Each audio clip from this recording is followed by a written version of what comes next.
Yo, what is up, guys? Draco Sean here. After how many years, we're finally here.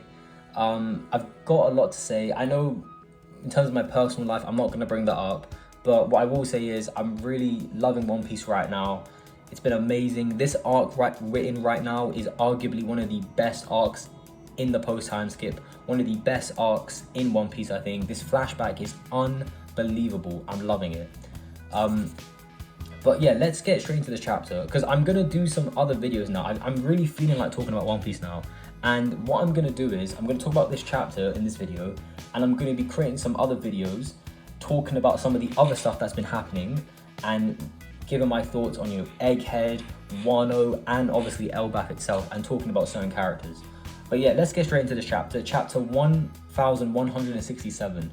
So let's start off. So we know from last chapter, Harald turns up to the government, well, specifically turns up to Marineford, and he rips out his horns, he gets on his knees, and he wants to amend the mistakes of his past. I've got a lot to say on Harald. I've got a lot to say on him because I've seen a lot of the One Piece community give him a lot of slander. Like, it's been really bad for Harald, and I actually think, I've got a lot of controversial opinions, but I think one of them, this sounds crazy, I don't think Harald was wrong in betraying Rocks, and I'm going to get into that. I want to talk about that because I think that requires a further discussion, but I'm not going to do that now. But yeah, so Harald, obviously, he's kind of doing the dirty work for the government. Nothing too extreme, I would say. He's just taking care of some pirate crews. Nothing too major, just nothing really bad. He's not doing anything wrong per se. I mean, he's just taking care of pirates. And at the end of the day, Harald himself is not a pirate anymore. He's a king now. He's nobility. He's trying to change, obviously, and obviously taking care of scummy pirates is what he wants to do, and that's what the world government are having him do. And obviously, in terms of actual combat strength, he might be up there as one of the strongest we've seen in One Piece. I'm going to get into power scaling wise with Harald in another video, but this video right now, we'll talk about this chapter. But Harald right now, obviously, is taking care of business.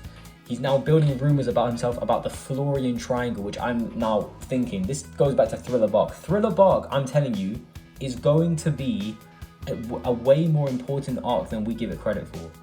And I think there's a lot of stuff that happens in Thriller Bark. I might have to rewatch it and reread it because I think there might be certain things that I'm gonna miss. I want to really look into that.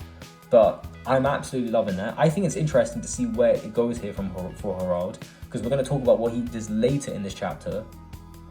But the one thing, so he's building up this reputation. The pirates of the world are terrified, But the funny thing is, no one knows it's actually him, which is interesting. So we'll see what happens with his whole thing of taking care of pirates. I actually do wonder which pirates he actually put away in Impel Down. That would be kind of interesting to know. But yeah, so we continue. Obviously, Oda's talking about the Yonko again, the remnants of the Rocks pirates. We see the main members, obviously. We see Kaido, we see Whitebeard, we see Big Mom, and we also see Shiki and Ochoku. I think sometimes when we think about the Rocks pirates, I think people only sometimes think about Big Mom, Whitebeard, and Kaido. But I think sometimes we are forgetting about Shiki. I think Shiki's reputation, sometimes people forget how strong that guy actually is. Because people look at One Piece strong world and they're like, oh, pre-time skip Luffy beat him, but we all know that movie is not canon. It's not canon, it means nothing. If you want to look at Shiki basically is a Yonko that was never given the title. We know this. If you read or watch One Piece Chapter 0, you will see what we're talking about.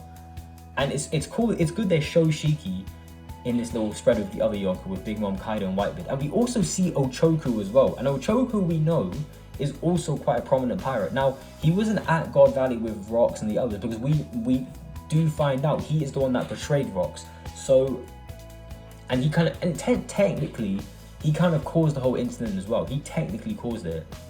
And he is powerful as well. I think he may look like Caribou, because I still believe Ochoku is Caribou's dad.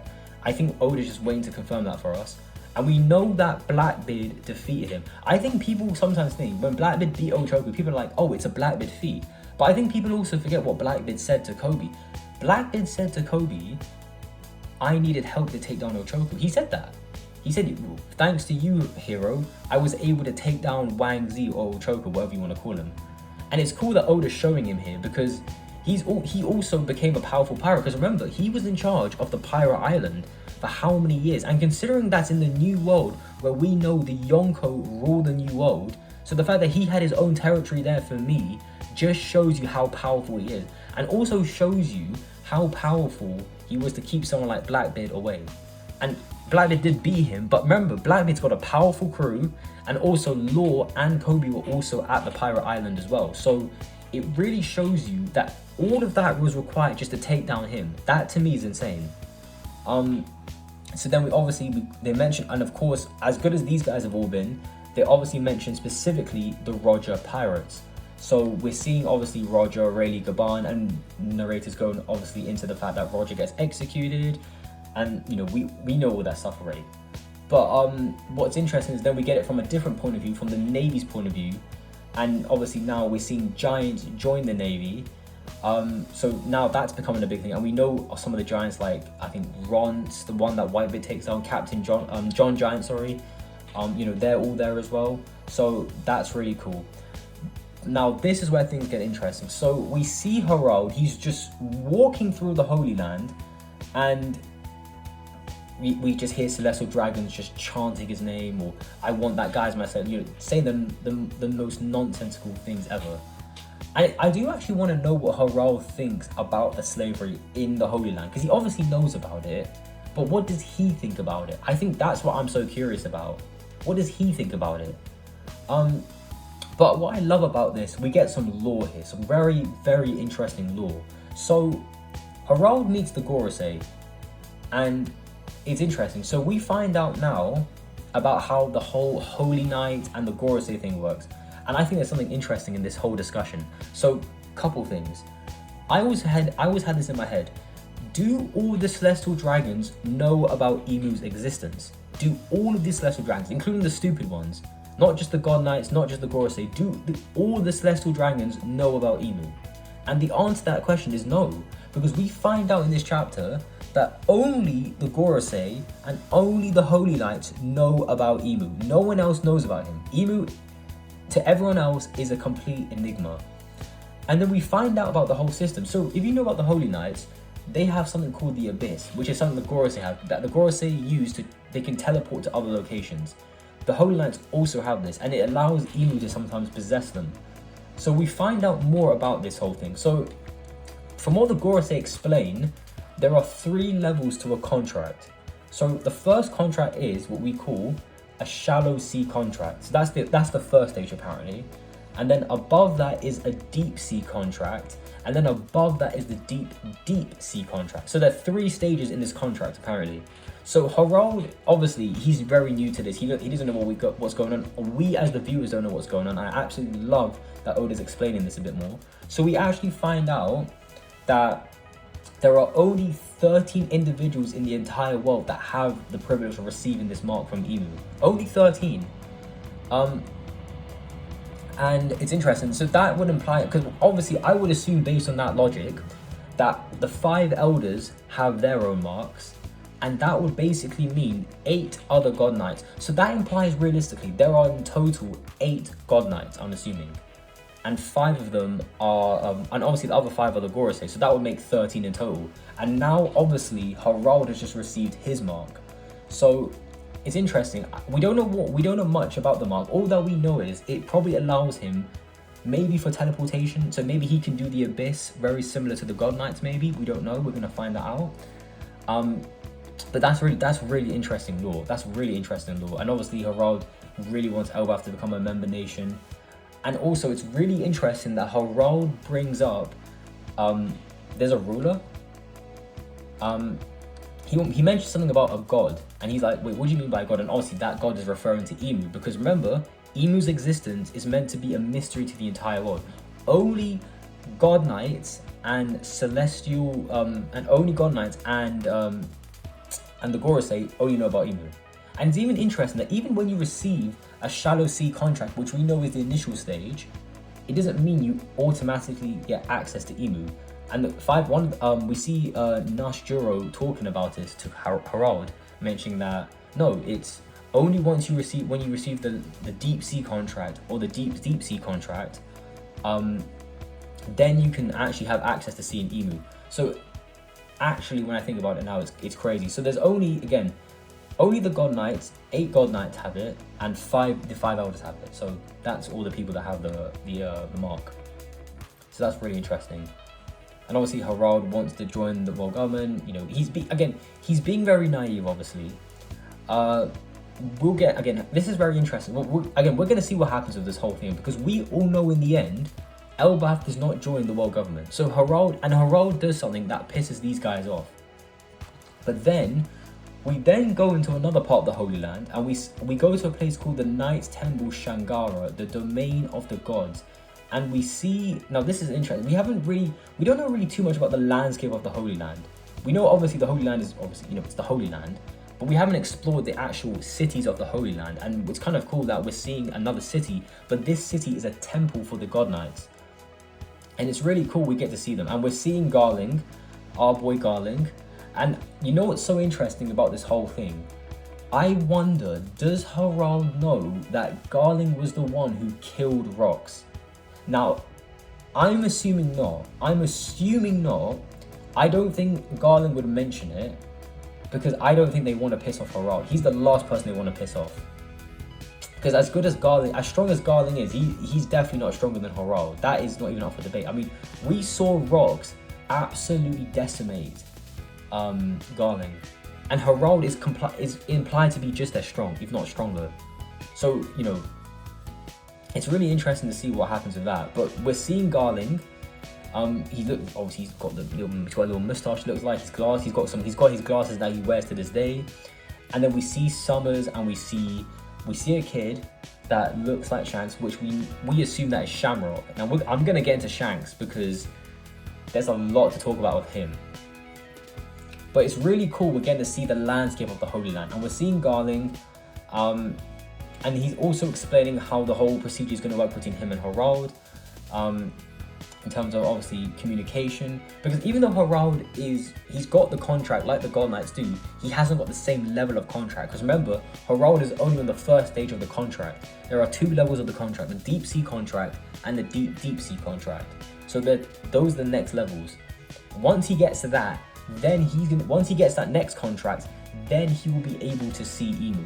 So we're really understanding how the hierarchy works in the world government in terms of specifically the celestial dragons, which I really love that. So that's really great to see. And obviously, you know, Summer's talking, Shamrock's there. And then we actually go back to, randomly, we go back to Fishman Island, and we actually see Harald talking with Neptune. So this to me is interesting. I mean, it's not interesting, it's not surprising, because when you look at Harald, he's an old man, Neptune's an old man. You know, he mentions the whole thing of Shiraoshi and the prophecy. And you know what I found interesting in this the interesting thing I found in this conversation was mentioning Loki. I do wonder, we talk about the ancient weapons a lot, and we obviously know Shiraoshi is an ancient weapon. I do wonder, look, we don't know much about Pluton and Uranus and all these things, but is Loki an ancient weapon or something? I mean, it's implied. I mean, I don't know. It was kind of implying that Loki has some. It's like there's a secret about Loki that we're not sure about yet. We don't know about yet. But I'm just assuming it just maybe Loki just a bit. You know, he's a bit crazy. Like he's a bit gun ho, if you want to use that word. So I don't think he's an ancient weapon, but you know, they were kind of implying that there is something special about Loki, maybe. So that was interesting. But it was cool to see Neptune again. Obviously, we're obviously getting mention of Shiraoshi, and obviously the fact that she is a weapon in the future. But obviously, again, Shirahoshi's role in the story is going to be very interesting. And I don't know what kind of role she's going to play, because obviously we know she has the power to control Seeking, so that's going to be very interesting. It's interesting to see Harald talking with Neptune.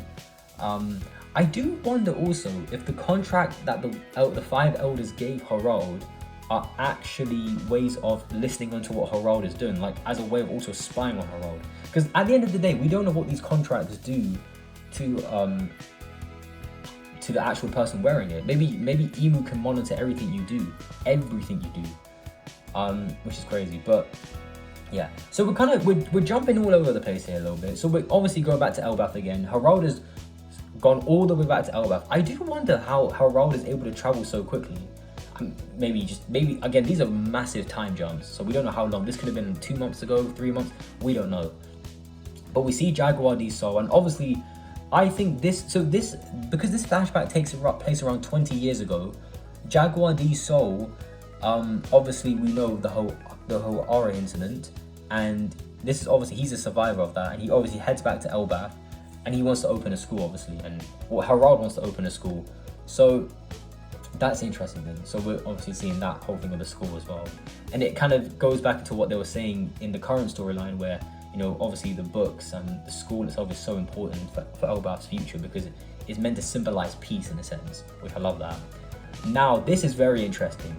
So obviously we know Harald's with the world government, but we also know, and I love that Oda's bringing this to full circle here, and I love this, Fisher Tiger. It's really good to see Fisher Tiger. I love Fisher. I think Fisher Tiger, in terms of backstory characters, he's easily top 5. I think he is one of the best characters in the backstory we've seen. He's up there for sure. I absolutely love Fisher Tiger, and it's really good to see him. And it makes sense, because remember, the Fisher Tiger stuff happens I don't know forgot the time frame specifically, but it happens roughly in that 14-15 year time gap. But what was interesting is, so I always had this question in my head, right? When Fisher Tiger broke the slaves, you know, he freed the slaves, they all left the Holy Land, surely the God Knights would have stopped them. Surely someone would have stopped them, especially the God Knights. And it's interesting is, we find out now in this chapter, and we're going to get to this person soon, because this person it's crazy that he's even here. But we see Fisher Tiger, and it's really cool that Oda is blending in different story arcs. And we know this makes sense as well, because this happened around that time, and it's a big incident, because we know once you're a slave in the Holy Land, there's no leaving it, because there's people everywhere. They've got the collars on your neck. It's impossible to escape. So we see Fisher Tiger trying to escape, and he runs into a Holy Knight. We don't see his face, and then we find out that Holy Knight is Shanks. Figureland Shanks, and I'm just like, wait, what? Again, I'm sure Oda is going to give us a backstory on Shanks for sure, because there's a lot to talk about with Shanks. But it's good to see Shanks, and he actually helps Fisher Tiger out. So actually, with Fisher Tiger's big escape and big, you know, when he frees the slaves and everything, Shanks kind of helps him out. It's kind of implied that Shanks does help him out. And it's implied also we now know from this that Shanks was the one who helped Fisher Tiger and the slaves all leave the Holy Land. And we also see Boa, which is it's really good to see Boa after how many, you know, it's good to see Boa again, because remember, Boa was one of the slaves that Fisher Tiger freed. And obviously we see Koala as well, so it's really good to see some of the characters that we know from the past, Oda bringing them back into the backstory, which is great to see. And obviously everyone is escaping. It's a very traumatic experience, because what these celestial dragons are doing is beyond human. It's absolutely disgusting. But yeah, that's amazing to see.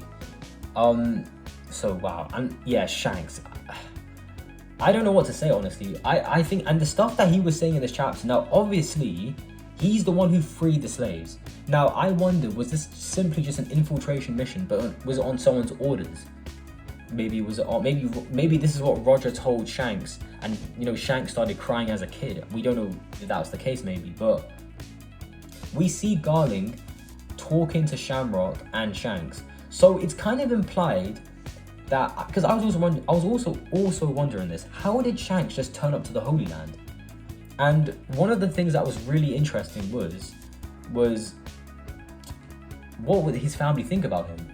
Because obviously he looks exactly like Shamrock, so it's not as if they're going to turn him away. But it turns out he's kind of faking he's faking everything. Unless this is the real Shanks, which I 100% doubt. This is obviously Shanks putting on an act, because he's the one who freed Fisher. He's the one who freed Fisher Tiger. Because remember, Fisher Tiger was also a slave, but he freed the other slaves on top of that, and that's how he got his reputation. But it's really interesting to find out how, you know, Shanks is now involved with the Figureland family, and we see Shanks standing alongside Shamrock, and he's got these injuries on him as well. And again, it's really interesting. But what's also interesting is, we go back to the contract now, Shanks also has the same level of contract as Harald. he hasn't got the same contract as say like Summers or a Garling, or even members of the Gorosei. Because remember, there's only 13 people who have the deep sea and deep sea contract.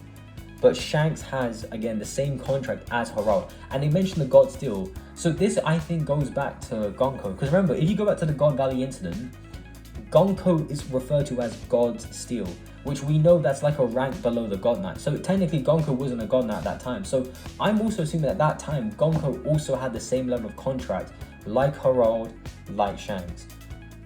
And I'm assuming at that time, you know, we'll get more into that, but I think that's really interesting. I think is really interesting. And also it's funny that Harald mentions that I feel like I've seen you somewhere before, which I don't know when, because Harald didn't go to God Valley, so how would he know Shamrock or Shanks? So I found that very interesting.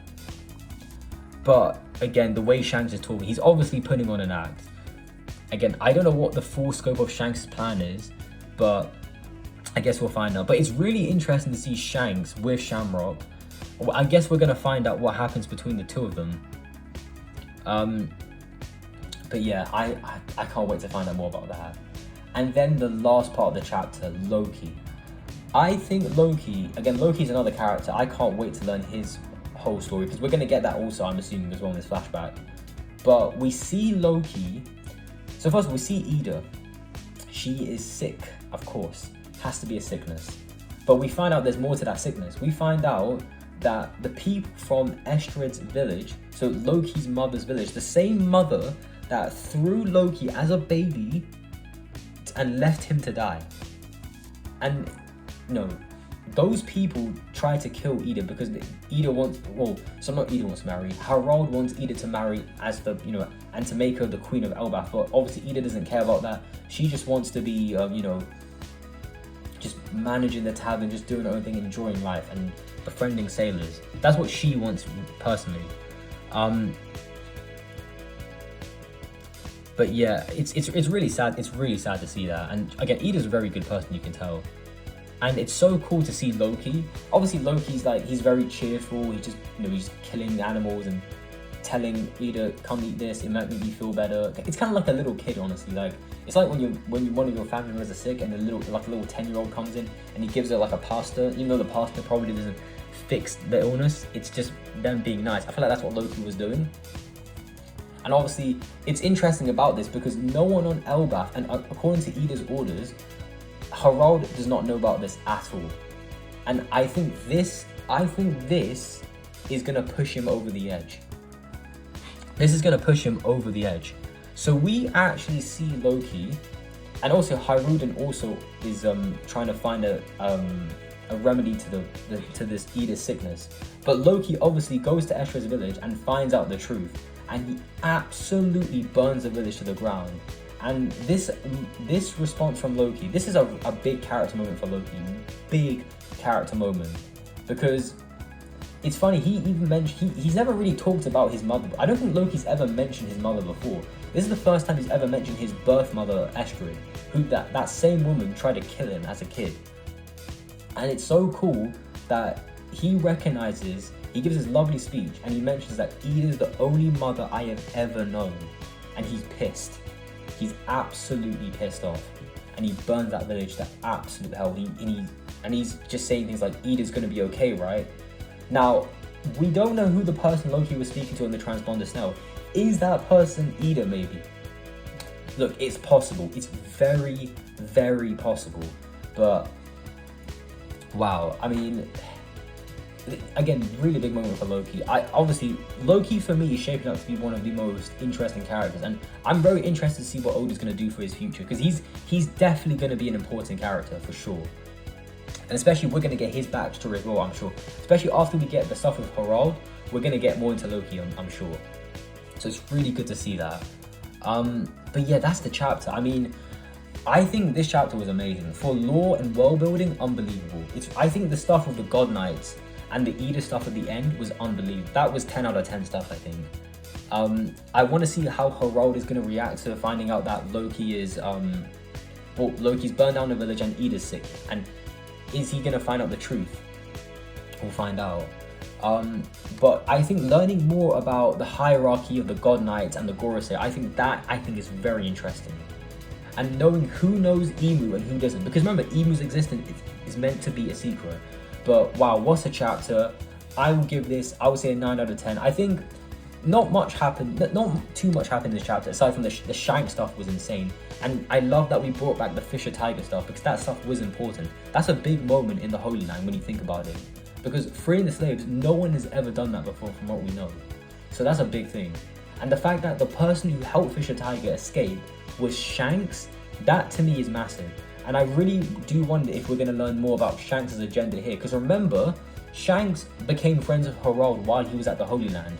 And Shanks went back to Elbath. We saw this in the current when he was talking to Scopper Caban, saying, I have to warn Harald, because he had to tell something to Harald without mentioning it in the Holy Land. There was something he had to specifically tell Harald, which he was not able to do while he was at the Holy Land. Because I'm assuming, because obviously there's God Knights everywhere, there's the Gorosei, and Emu can probably listen in, so you never know. So I think, to me, this stuff is fascinating. But wow, what a chapter. Great to be back. I'm going to be making more videos. I don't know what else I need to add on this chapter. I think I've mentioned everything, but really great chapter. Like, comment, subscribe. Thanks. Have a good day.